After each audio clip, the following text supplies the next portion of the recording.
எல்லாருக்கும் வணக்கங்க. Cook to easy சேனலுக்கு உங்களை அன்புடன் வரவேற்கிறேன். இன்றைக்கி நம்ம பார்க்க போகிறது மஷ்ரூம் பிரியாணிங்க. இந்த மஷ்ரூம் பிரியாணியில் தயிர் தான் மெயின் இன்க்ரீடியண்ட். வாங்க இந்த மஷ்ரூம் பிரியாணி செய்கிறதுக்கு என்னென்ன வேணும், எப்படி செய்யலான்னு பார்க்கலாம்.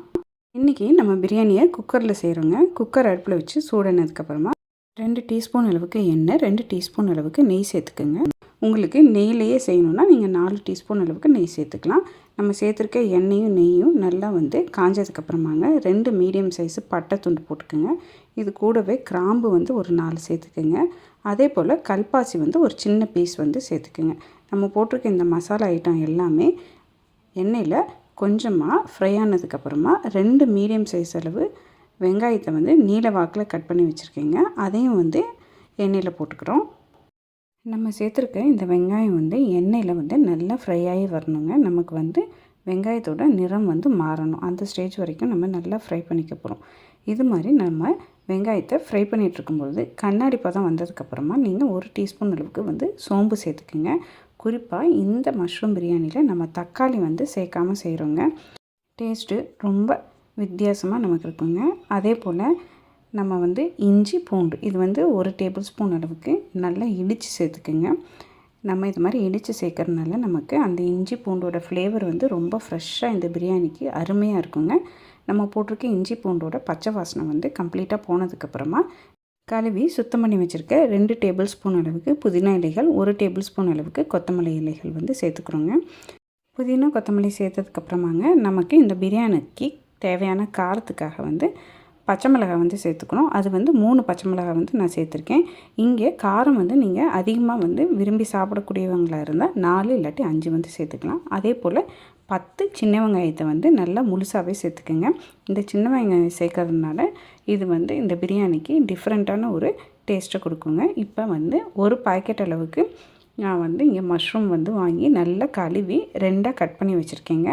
அந்த மஷ்ரூமை சேர்த்துக்க போகிறோம். சேர்த்துட்டு இப்போ இந்த மஷ்ரூமுக்கு தேவையான அளவு உப்பு சேர்த்துக்கோங்க. சேர்த்துட்டு நல்லா மிக்ஸ் பண்ணி விட்டு சிம்மில் இந்த மஷ்ரூமை நம்ம குக் பண்ண வைக்க போகிறோம்.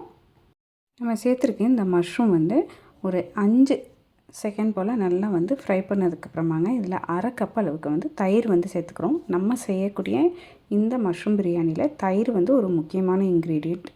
அதனால் 1/2 கப் அளவுக்கு தயிர் சேர்த்துட்டுங்க. தயிரோடு நல்லா மிக்ஸ் பண்ணி விட்டுருங்க. இப்போ நம்ம சேர்த்துருக்கக்கூடிய எல்லா பொருட்களும் இந்த மஷ்ரூமோடு சேர்ந்து வேகணும். அதனால் இந்த ஸ்டேஜில் நம்ம 1 டீஸ்பூன் அளவுக்கு மிளகாய் தூள் சேர்த்துக்கிறோம். அதே போல் 1/2 டீஸ்பூன் அளவுக்கு மஞ்சள் தூள் சேர்த்துக்கிறோங்க.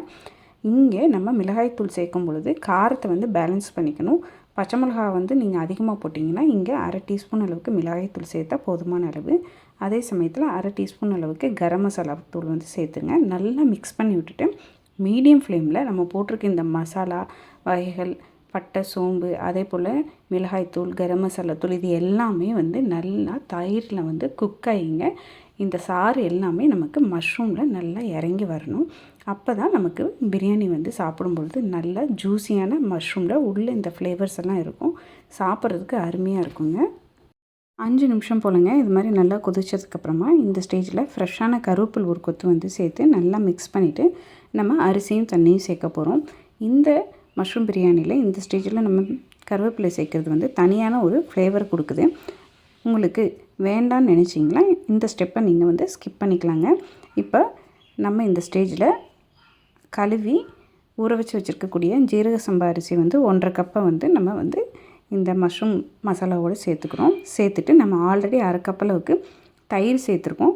மஷ்ரூம்லேருந்தும் தண்ணி விட்டுருக்கோம். அதனால் 2.25 கப் அளவுக்கு தண்ணி விட்டு நம்ம இதை நல்லா கலந்துட்டுங்க. ஒரு முறை உப்பு சரி பார்த்துக்குங்க.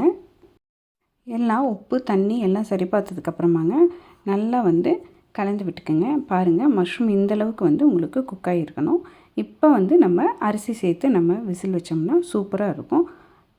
அவ்வளோதாங்க. எல்லா பொருட்களும் போட்டு சரி பார்த்ததுக்கப்புறமாங்க மூடி போட்டு ஹை ஃப்ளேமில் வச்சு 2 விசில் வச்சு எடுத்தாலே போதுமான அளவு. உள்ளே இருக்க ப்ரெஷர்லேயே அது நல்லா தம்மாகி கிடைக்கும் நமக்கு. ஒருவேளை நீங்கள் அவசரமாக காலையில் லஞ்ச் பாக்ஸுக்கு செய்கிறதுக்கு டைம் இல்லைன்னு நினச்சிங்கன்னா 3 விசில் வச்சு எடுத்துக்கோங்க.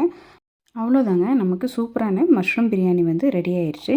இந்த மஷ்ரூம் பிரியாணியில் குறிப்பாக நம்ம தக்காளி சேர்க்கலை. அது மட்டும் இல்லாமல் தயிர் ஒரு முக்கியமான இன்க்ரீடியண்ட்டாக வச்சு நம்ம இந்த மஷ்ரூம் பிரியாணி வந்து செஞ்சுருக்கோங்க.